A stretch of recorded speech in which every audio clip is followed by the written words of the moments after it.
at saka si F? 2.5 din. Tanong, yung nangyari ba sa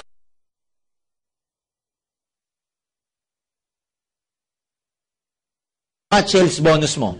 Merong dalawa rito, merong dalawa dito. So magkano yan? 1.5 plus 1.5, meron kang 3,000 pesos. May dalawang 1.5 ka. Maganda ba yon?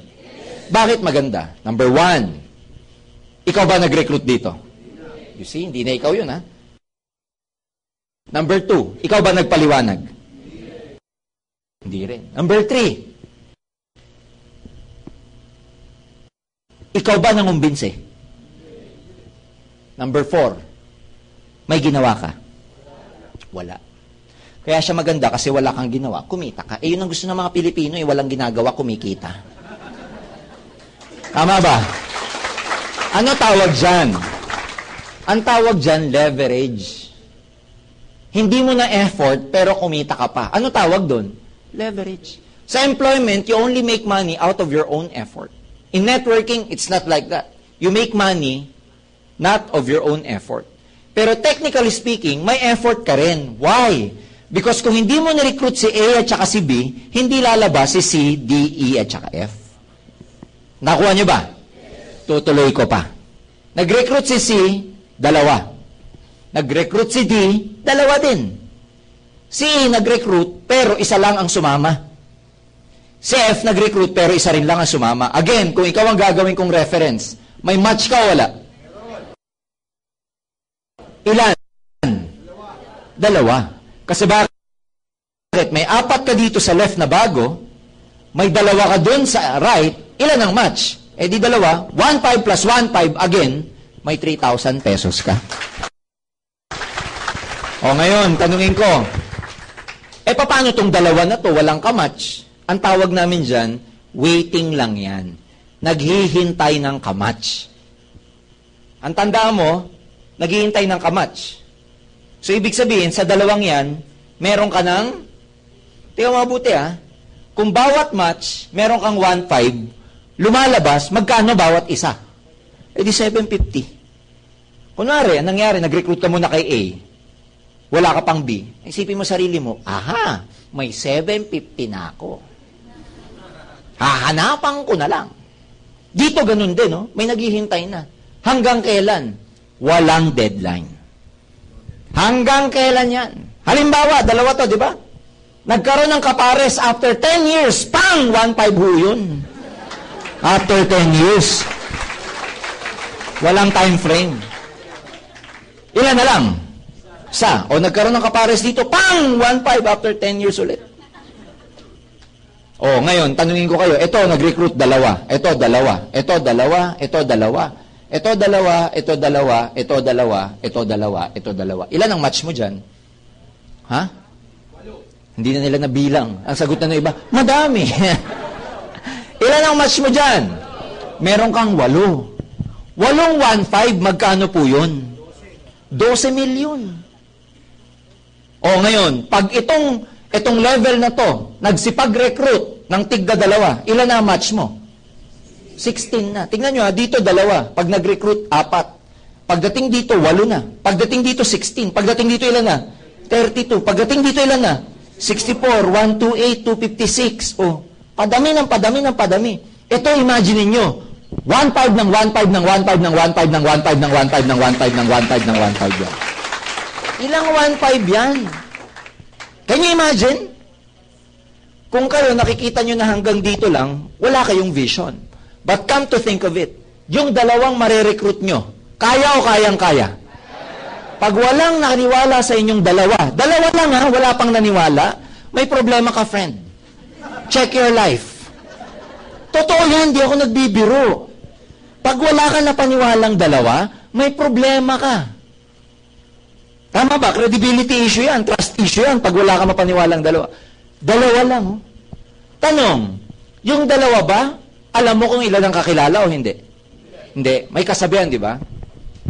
You can always count the seeds in an apple. Tama. But you can never count the apple in one seed. Mabibilang mo daw ang buto sa loob ng isang mansanas.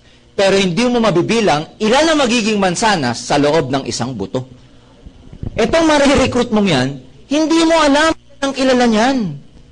Yung marirecruit mo sa'yo, hindi mo alam ilan ang kilala niyan. Paano kung mga halimaw na recruiter yung mga yan? Pag sabing halimaw na recruiter, napakadaming recruit. Dumami ng dumami yan. Alam mo yung bilog-bilog na yan, maniwala ka. 1.5 ng 1.5 ng 1.5, limpak na salapi ang pwede mong kitain dyan. And in my experience for the last 16 years in this company, believe me, si A and B, sa senaryong to, kumikita rin ba sila?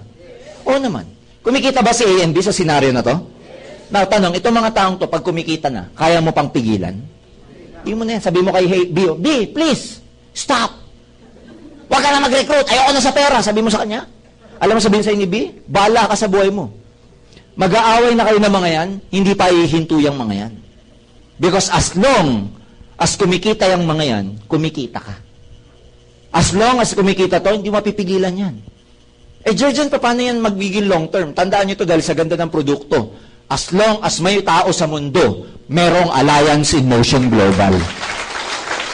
Kaya palami ng parami. Kaya ito, tingnan nyo. Yung kinikita nila yung kaduyak na 200,000, alam nyo na ngayon kung saan galing.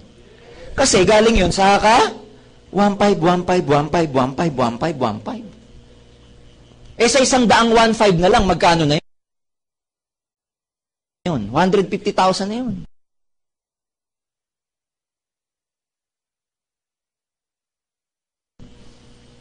Can you imagine? Ilan ang tao niya, sabi ko? 5,000. Kaya nga, yung iba mabilis mag-compute. Sasabihin ng iba, teka. Sa laki ng kitaan dyan, hindi ba nalulugi yung kumpanya? To make sure that we do not overpay or we prevent the tendency of overpayment to our distributors. Because in any business, if the pay-in is less out, then we will have a problem.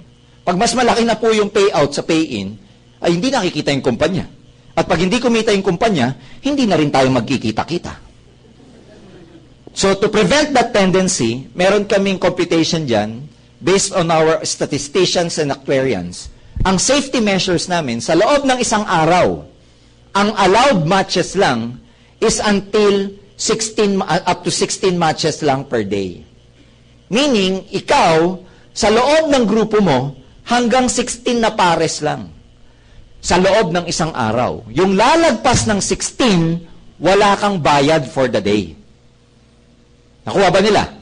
O di ba ang usapan hanggang 16 lang? Paano kung may pang 17? Wala ka ng 1.5 dyan.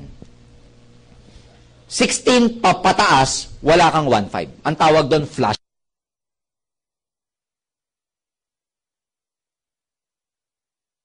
out. Paano yan, Georgian? Paano maraming mga registration? Simple lang. Para hindi kayo malito, ganito yan. Pag bumili po kayo ng mga product, yung global package especially, yung transaction ninyo between AIM Global, nag-materialize na. Bumili ka ng global package, kapalit niya kung hindi. Kaya dapat i-encode mo yon sa web page mo. Hanggat hindi mo pa na-encode yon, kahit may global package ka, hindi ka pa member. Clear? So, i-encode mo yun dito. Kaya ang ganda nito 7980. Hindi ka tulad ng ibang negosyo.